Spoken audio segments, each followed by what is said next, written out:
लालबाग परिसरात गणेश भक्तांची मोठी गर्दी पाहायला मिळते। परेलच्या राजाचा खातू कारखान्यातून आगमन झालं ते पाहण्यासाठी लालबाग परिसरात गणेश भक्तांनी मोठी गर्दी केली आहे। याचाच आढावा घेतलाय आमच्या प्रतिनिधी मीनाक्षी म्हात्रे यांनी।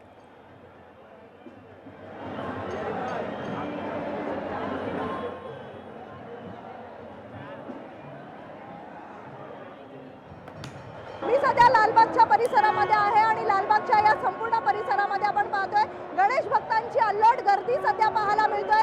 सध्या आपण पाहतोय की नरे पार्कचा म्हणजेच परळचा राजा या गणपती बाप्पाचा आगमन सोहळा या ठिकाणी पार होत आहे। सध्या या ठिकाणी आपण पाहतोय की सकाळपासूनच गणेश भक्तांची तोबा गर्दी जी आहे ती या सगळ्याच लालबाग परळच्या परिसरामध्ये पाहायला मिळतोय। सकाळपासूनच पाऊस जो आहे मोठा जोरदार पडत होता आणि असं असताना या ठिकाणी गणपती बाप्पाचा आगमन सोहळा पार पडत होता।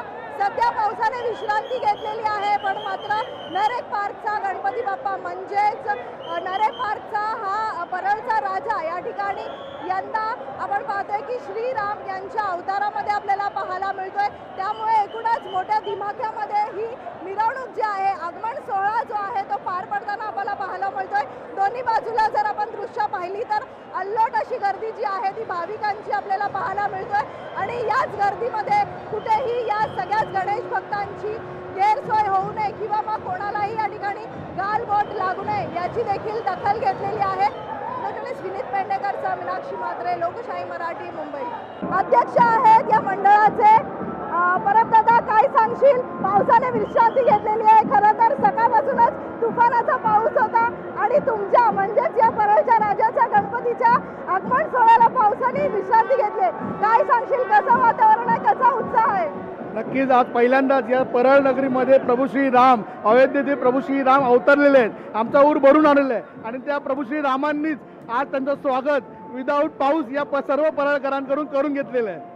यंदाचा कितवा वर्ष आहे आणि काय नेमकं यंदा इथे येणाऱ्या भाविकांसाठी, गणेश भक्तांसाठी आपण काय करणार आहात?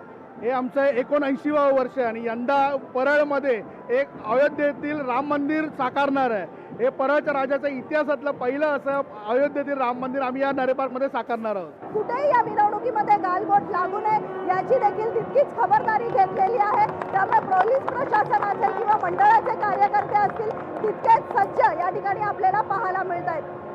विनीत पेडणेकरचा मीनाक्षी म्हात्रे, लोकशाही मराठी, मुंबई। लोकशाही मराठी ऐका, पहा, जागरूक रहा।